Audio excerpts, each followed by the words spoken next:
Putin की निगरानी में रूस ने किया परमाणु मिसाइल का टेस्ट फायर। अमेरिका की चेतावनी के तुरंत बाद परमाणु ड्रिल हुई। रूस और यूक्रेन के बीच जंग का खतरा और बढ़ा। पुतिन के आदेश पर बैलिस्टिक मिसाइल के साथ रूस की ड्रिल। सेना हटाने का रूस का दावा फिर निकला गलत। यूक्रेन की सीमा के पास तैनात किया S-400 मिसाइल सिस्टम।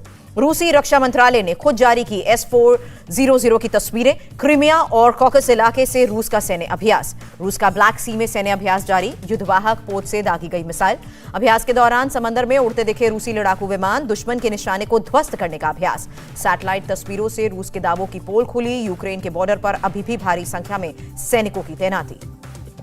अमेरिका की सैटेलाइट तस्वीरों से खुलासा। यूक्रेन से सटे इलाकों के अलावा क्रीमिया और बेलारूस में रूस ने जंगी जहाज और तोप तैनात किए।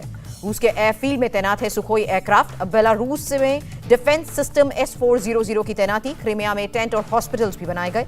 यूक्रेन के साथ बढ़ते तनाव के बीच रूस और बेलारूस के बीच सैन्य अभ्यास जारी। रूसी जेट, हेलीकॉप्टर, टैंक और पैराट्रूपर्स ने लिया हिस्सा। अमेरिकी राष्ट्रपति बाइडेन ने कहा, मुझे पक्का विश्वास। रूस के राष्ट्रपति पुतिन ने यूक्रेन पर हमले का कर लिया है फैसला। ठोस सबूत का दावा भी किया। बाइडेन ने फिर कहा, आने वाले कुछ दिनों में हमला कर सकता है रूस। पुतिन से अपने फैसले पर फिर से विचार करने को कहा। बाइडेन ने धमकी दी, रूस ने हमला किया तो बड़े पैमाने पर आर्थिक और कूटनीतिक पाबंदी अमेरिका लगाएगा। रूस के हमले के खतरे के बीच यूक्रेन में झड़प। रूस समर्थक विद्रोहियों के साथ फायरिंग में यूक्रेन के एक सैनिक की जान गई। यूक्रेन में विद्रोहियों के कब्जे वाले इलाके से लोगों का पलायन जारी। ट्रेनों, बसों और कारों में सुरक्षित स्थानों पर लोग जा रहे हैं। रूसी हमले के डर से यूक्रेन के यासुनवाता शहर से महिलाओं, बच्चों और बुजुर्गों को निकाला गया।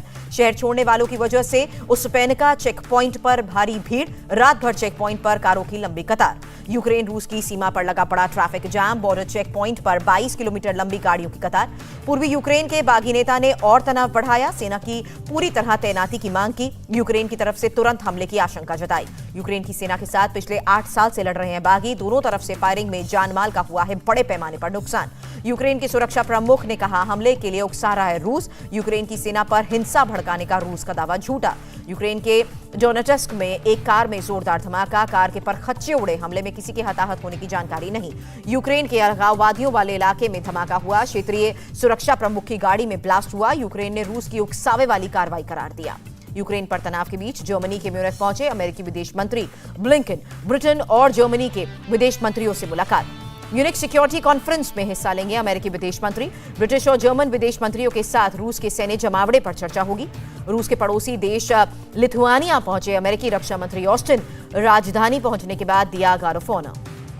लिथुआनिया के प्रधानमंत्री और राष्ट्रपति से मिलने लॉयड ऑस्टिन पहुंचे। यूक्रेन बॉर्डर पर रूसी सैनिकों के जमावड़े पर चर्चा। अमेरिकी रक्षा मंत्री लॉयड ऑस्टिन पहुंचे पोलैंड के बेस पर तैनात अमेरिकी सैनिकों से भी मुलाकात। ऑस्टिन ने कहा, हमें अमेरिकी सैनिकों की कुर्बानी, प्रतिबद्धता और पेशेवरपन पर गर्व है। पोलैंड के रक्षा मंत्री भी मौजूद थे। नेटो सैनिकों के प्रति आभार जताने पहुंचे हैं अमेरिकी रक्षा मंत्री। अमेरिकी सैनिकों को बताया देश का सबसे बड़ा राजदूत। बेलारूस के राष्ट्रपति अलेक्जेंडर से मिले रूस के राष्ट्रपति पुतिन। यूक्रेन बेलारूस की सीमा पर चल रहे सेना के संयुक्त अभ्यास पर चर्चा की। पुतिन ने साझा अभ्यास को बताया डिफेंसिव। कहा, किसी को भी खतरा नहीं। रूस के विदेश मंत्री की भी डिप्लोमेसी जारी। लावरोव में पश्चिमी देशों से कहा, यूक्रेन निभाए अपना वादा।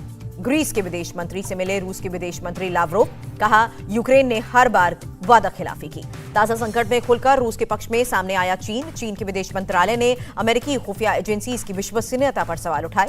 चीनी विदेश मंत्रालय के प्रवक्ता का आरोप, बार्गेनिंग के लिए युद्ध का उन्माद पैदा कर रहा है अमेरिका। क्रीमिया में सैन्य अभ्यास के बाद लौटे रूसी सैनिक अपने स्थायी ठिकानों पर रूस की सेना पहुंची। बख्तरबंद रूसी सैनिकों के साथ सेना का सामान भी ट्रेन से अपने स्थायी ठिकानों पर पहुंचा। स्थानीयों ने सेना का स्वागत किया। व्हाइट हाउस प्रवक्ता ने फिर दी चेतावनी। कहा, रूस बाज नहीं आया तो कड़े प्रतिबंध लगाने के लिए अमेरिका तैयार। व्हाइट हाउस प्रवक्ता का आरोप, यूक्रेन के रक्षा मंत्रालय पर हुए साइबर हमले के लिए रूस को ठहराया जिम्मेदार। रूस के राष्ट्रपति पुतिन और यूक्रेन के राष्ट्रपति को एक ही मेज पर लाने की कोशिशें जारी। इटली के प्रीमियर मारियो ड्रैगो का बयान। ऑस्ट्रेलिया के पीएम स्कॉट मॉरिसन ने रूस के यूक्रेन पर हमले की चेतावनी दी। कहा, जल्द हमला होगा। मॉरिसन ने कहा, रूस को अपने पड़ोसी देशों को डराने और धमकाने का अधिकार नहीं। दुनिया के सभी स्वतंत्र राष्ट्र इस पर विचार करने के लिए सहमत होंगे। यूक्रेन की राजधानी कीव के मेयर ने अंतर्राष्ट्रीय समुदाय से गुहार की, कहा रूस से लड़ने के लिए हमें हथियारों की जरूरत। कीव के मेयर ने 5000 हेलमेट देने के लिए जर्मनी का शुक्रिया अदा किया। दूतावास के अनुरोध के बाद जर्मनी ने दी सहायता। यूक्रेन की सीमा पर रूसी सेना के जमावड़े के बीच नेटो को मजबूत करने की तैयारी। अमेरिका से नेटो देशों के लिए रवाना हुए लड़ाकू विमान। अमेरिका के साउथ बर्लिंगटन में एयरबेस से रवाना हुए F-35A विमान। नेटो के जरिए रूस की चारों तरफ से घेराबंदी के लिए कर रहा है अमेरिका। हॉलैंड के पीएम ने यूरोपीय यूनियन और नेटो से अनुरोध किया, रूसी सैनिकों के जमावड़े को देखते हुए एकजुट होने को कहा। हॉलैंड के पीएम ने कहा, रूस यूक्रेन के बीच तनाव कम करने में जुटा है यूरोपीय यूनियन, जरूरी हुआ तो पाबंदियां लगाएंगे। संयुक्त राष्ट्र महासचिव ने कहा, कोल्ड वॉर की तुलना में इस वक्त खतरा ज्यादा, हल्की सी गलती या संवेदनहीनता के हो सकते हैं गंभीर परिणाम। इंडिया टीवी हर वक्त हर जगह डाउनलोड करने के लिए सर्च करें India TV news Google play store या ऐप स्टोर पर।